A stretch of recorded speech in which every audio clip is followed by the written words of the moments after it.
highlights. The after effect of the solar eclipse ripples out, plus how not to be taken down by the domino effect for you and others. Become a shining magnet. Give yourself access to a freer lifestyle. Start living in the new era vibe. Let's go travel towards freedom. The solar eclipse have set in motion what you choose to focus on. Plus, the new moon have invited you to improve and reinvent yourself. We are still in the transit of letting go of what doesn't work for us. So the week's mood. What future do you want to manifest? Bring in.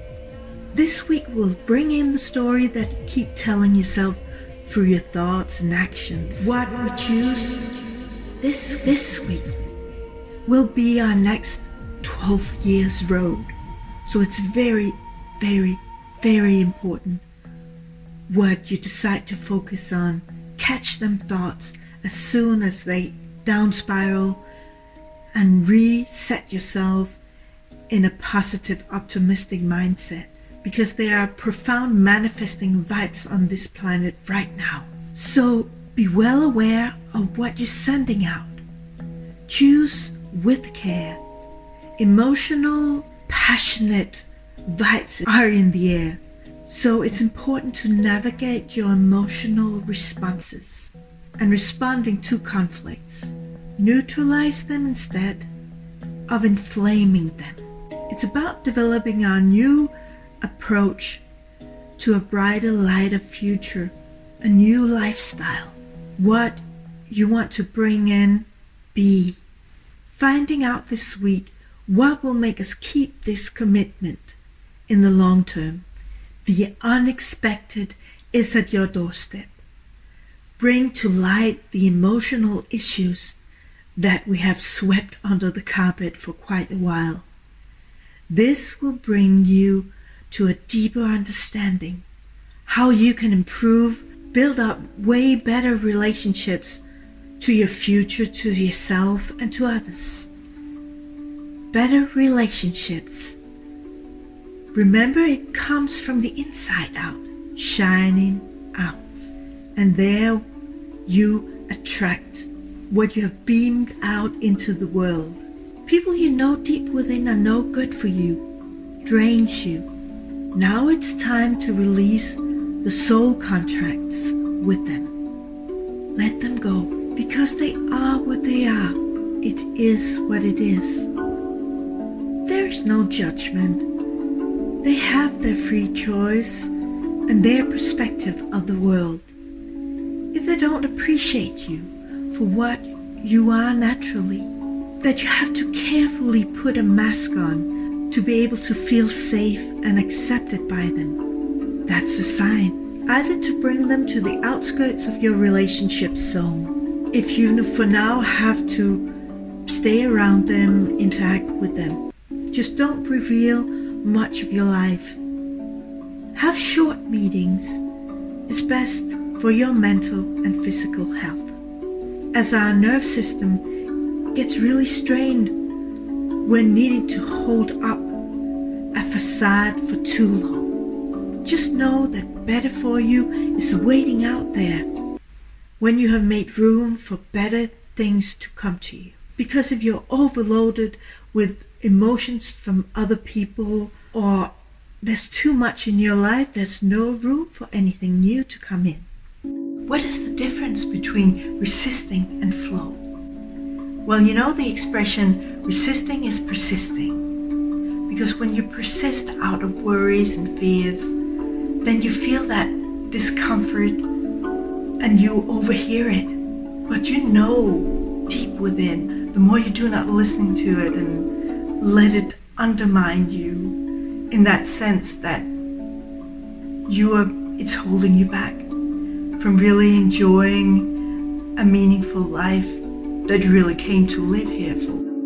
At the end of the week, wait till Friday to fully make up your mind. There will be a front and back, so you will have the whole picture.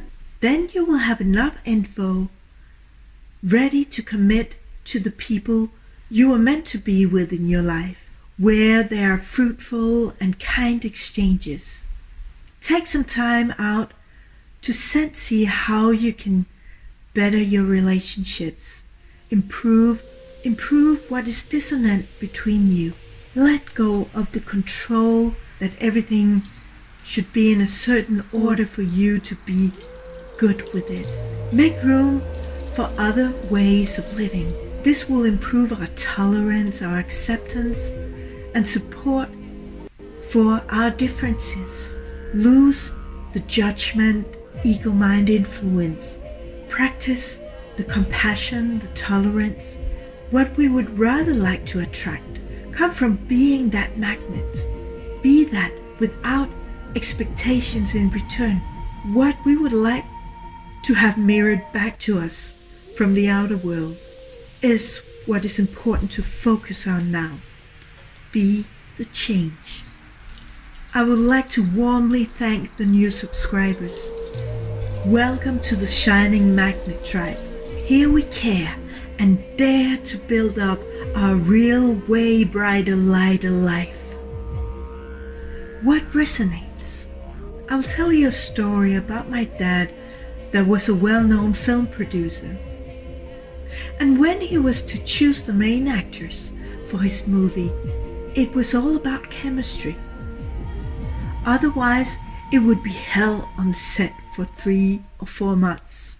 The same goes with our decision for what we want to put our precious time into. One time they chose a starlet actress, Meg Telly, and I was the costume designer for that movie, and I can tell you, it was hell. She was just running the whole show with all her ideas and what she wanted and what she didn't want. Even the main actor couldn't stand her at the end. And you can just imagine the vibe on that set. It was horrendous. So that is why it's important that we really decide what we want to spend our time on, who we want to spend our time with. It's important that you have that chemistry with whom and what you naturally would like to spend longer time with. Naturally would be able to carry on even though there will be hurdles and ups and downs. Like I have an endless sea of deeper knowledge and solutions as I'm a cat with 9 lives. So that's why I'm here, to brighten up as many lives as possible, because it not only will make you a shiny magnet, but you will then ripple it out naturally to your surroundings. We are incarnating at this unique moment in time. For the first time on this planet Earth, magic, expansive vibe is flooding in right now, especially this week. And it has been known this moment would come since the ancient Mayan civilization, that the time is now, where we will choose personally as a collective, if enough of us can align with our renter, Earth, and start living in a more harmonious, conscious way. Leave the fluff that underneath weighs us and the planet down, and start focusing on having compassion for yourself as others. We are not listening to ourselves. We're not really good for ourselves. We're not helping ourselves. We're not caring for ourselves. We are undermining ourselves. So what happens is that you beam out that undermining in the world unconsciously, and you get a mirror of people not respecting you, things not working out. And then you're like, what's it worth? Let's just get back into watching some Netflix, eating some popcorn, doing some stuff that feels good. Because the ego mind wants to keep you safe in that.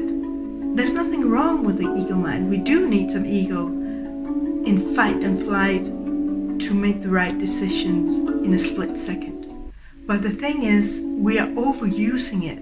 The society have taught us to use only that, to be only that. Certainly do not listen in to what feels right for you. No, you should listen to what other thinks of you. You should listen to what society wants from you. You should concentrate of getting all kinds of stuff, because the more stuff you get, the more you're stuck in keeping up with all the stuff. And if you're occupied with keeping up with all your stuff and wanting more stuff and wishing for more stuff, and as soon as you get the stuff, have you noticed very shortly after, you're not really into it anymore? It's kind of a very short moment before it doesn't have a meaning anymore. This is what resisting brings persistence means. It is the more we resist things, as we are magnets to how we feel from within is beaming out of us. And the world unconsciously reacts to that in a good way or in a challenging way compared to where we are.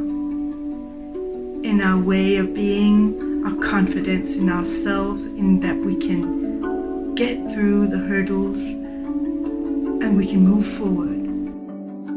Come home to yourself, to our real self, in a slow living mode. So we have time and space to listen in and keep the fire going, the powerful beaming out magnet that naturally, lightly will attract what really is good for us, way better than our little ego mind can imagine or pull together, that only have the knowledge that we have been taught based on the distorted knowledge of yesterday's world, which will not work in this fast, expansive new era. So co-create with our intuition is the solution for this new era. So we are to make room for co-creating with our intuition, who can bring in the elements needed all together in the right order at the right time, in synergy with what the rest of the planet is up to. So you will attract the right solutions, the people at the right moment, when you are truly ready. It will not get you into more than you can handle. Your intuition has connection to the balance of all. So you do not have to make all these U-turns, shutdowns, retracts, distorted failures. In the link of my description, I therefore gift you a free guide to meet up with your intuition and stay in touch every day of your life, so you can build up that brighter life, because you will have your support team that is connected to all. On this, I wish you a shining magnetic week, and may you sway through the obstacles.